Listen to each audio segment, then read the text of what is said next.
안녕하세요. 반갑습니다. 돈이 되는 부동산 상식 돈부산, 오늘도 알찬 소식을 가지고 왔습니다. 요즘 창업 관심 다들 많으시죠? 창업을 하실 때 사업 아이템도 중요하지만 그 사업을 진행할 공간이 중요하겠죠? 보통은 부동산 임대차 계약을 진행하시는데요. 그 영업하는 장소의 입지, 위치, 상권 모두가 중요합니다만 아무리 상권이 좋고 아무리 입지가 좋더라도 임대차 계약에 문제가 발생한다면 큰 낭패를 볼 수밖에 없습니다.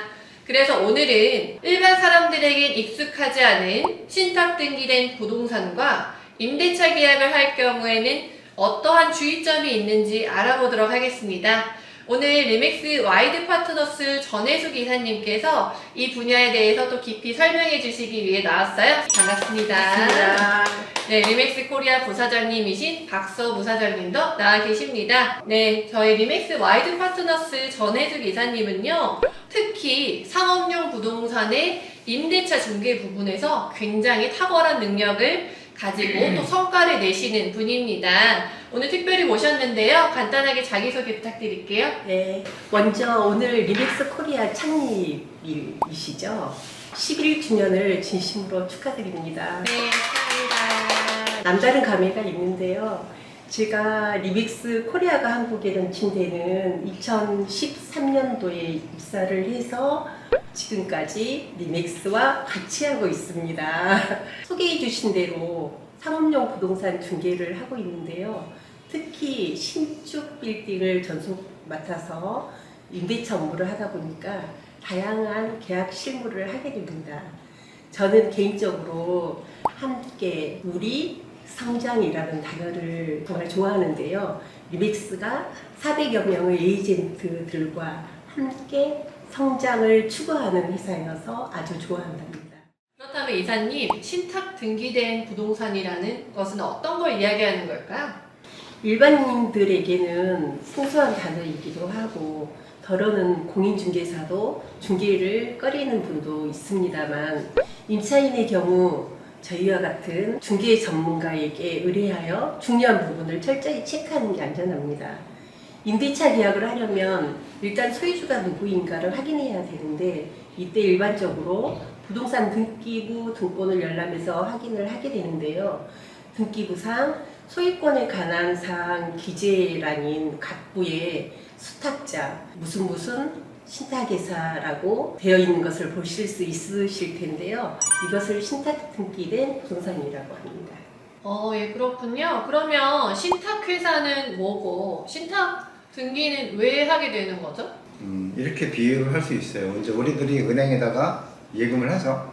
예금을 하면 은행은 우리의 의사하고 상관없이 투자를 하든지 운용을 해서 일정 기간이 되면 그 은행은 이제 우리한테 이자라고 해서 수익을 돌려주는 거죠. 이하고 비슷하다고 생각하시면 되고, 근데 이게 왜 그러냐면 단순하게 그냥 유지하고 개발하고 하는 게 이게 전문가 부분이에요. 또 돈도 많이 들고, 그러니까 그런 경험이 없는 개인이나 법인이 이것을 자기네가 못하니까 다른 회사에 맡겨주는 거예요. 그러니까 맡기는 사람을 우리가 위탁자라고 해요. 그러니까 원소유주죠. 그 다음에 그걸 맡아서 관리를 해주고 개발을 해주고 하는 회사를 신탁회사라고 하고, 그 사람들을 수탁사라고 얘기를 합니다. 그러니까 부동산 소유주는 일반 그 예금을 하는 사람이 되는 거고, 그 다음에 이제 이걸 신탁회사는 이제 은행이 되는 거죠. 그렇게 생각을 하시면 아마 좀 쉽게 이해가 될 것 같아요. 조금은 복잡해 보이기도 합니다. 네, 임대차 계약에서 소유주와 계약을 하는 게 중요한데요.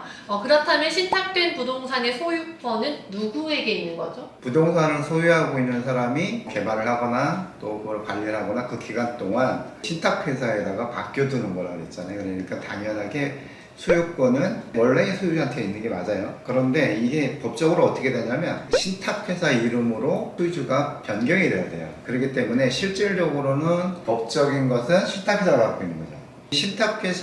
신탁회사하고 건물주 계약이 체결될 거 아닙니까? 신탁계약이라고 하는데 그 신탁계약이 어떠한 내용으로 되어 있는지를 면밀히 살펴볼 필요가 있어요. 신탁원부라는 게 있거든요. 신탁원부라는 거를 확인을 하게 되면 상세하게 기술이 되어 있기 때문에 반드시 신탁 원부를 확인을 하고 진행을 하시는 게 맞습니다. 예, 설명 굉장히 잘 해주셨습니다. 근데 제가 한 가지 또 궁금한 게 있어요. 신탁 원부는 어떻게 확인을 하는 걸까요? 혹시 전혜수 이사님 알고 계실까요? 네, 신탁원부는 부동산이 소지하고 있는 해당 등기소에 직접 가셔서 열람하시면 되고요. 부동산 등기부 등본을 먼저 열람을 하시면 거기에 신탁원부 번호라고 있습니다. 그 번호를 가지고 등기소에 가셔서 신청을 하시면 됩니다. 네, 그러면 인터넷에서는 발급이 안 되는 거군요. 직접 등기소를 가서 열람을 하셔야 한다고 합니다. 그렇다면 신탁 원부에서는 어떤 걸 확인할 수 있을까요? 신탁 원부에는 좀 전에 말씀을 드렸다시피 원래 건물주와 신탁회사 간의 어떤 계약으로서 이루어집니다. 그렇기 때문에 거기에 많은 내용이 수록이 되어 있는데 신탁회사가 직접 계약도 할 수도 있고 또 원소유주가 또 계약도 할 수도 있고 이런 것들이 다 명시가 되어 있어요. 그러면 새롭게 임차를 하려고 하는 그 사람은 계약 당사자가 누구인가를 알 수 있는 거죠. 그 신탁 원부를 확인함으로써 상대방이 결정이 되는 거예요. 그렇기 때문에 그걸 확인하지 않고 그냥 내가 이거 원래 소유주니까 나와 계약하면 돼 라고 하는 거를 믿고 진행을 하시면 안 된다는 거예요. 네. 예, 굉장히 중요한 말씀 해주셨습니다. 그럼 여기서 또 궁금한 게 있는데요. 계약서 작성은 어떻게 해야 되는 걸까요? 네, 일반 계약서와는 달리 신탁 등기된 부동산 임대차 계약서에는 임대인란에 현재 법적 소유주인 수탁자, 신탁회사가 되겠죠. 예, 수탁자를 기재하고 특약사항에 본 계약은 위탁자, 수탁자, 수입자, 임차인 모두가 인지하고 계약을 체결한다라는 문구를 넣으시면 됩니다. 이 경우 통상 부동산 실제 소유주인 위탁자나 그 관계자가 계약서 작성 시 입회를 하게 됩니다. 만약에 위탁자와 임대차 계약을 하게 될 경우에 수탁자 및 수입자의 동의서가 필요합니다. 이때 입금을 또 어디다 하는지 궁금하실 텐데요. 임차 보증금 차임이 수탁자, 신탁회사의 계좌로 입금해야 함이 원칙입니다.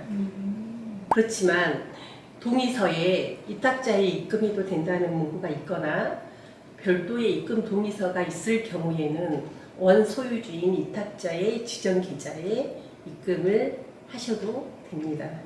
이때 관련 동의서 등은 반드시 임대차 계약서에 첨부를 하셔야 됩니다.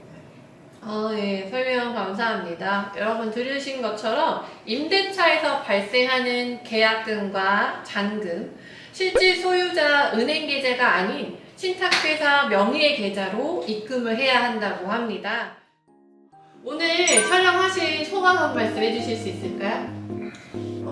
유튜브 촬영을 처음으로 했는데요. 초대해 주셔서 너무 감사하고 중개 활동을 리맥스 400명의 에이전트와 함께 경험을 나누면서 하고 싶습니다. 감사합니다. 여러분 지금까지 동부상이었고요. 다음 시간에 더 좋은 이야기로 만나요. 구독과 좋아요도 부탁드립니다. 또 만나요.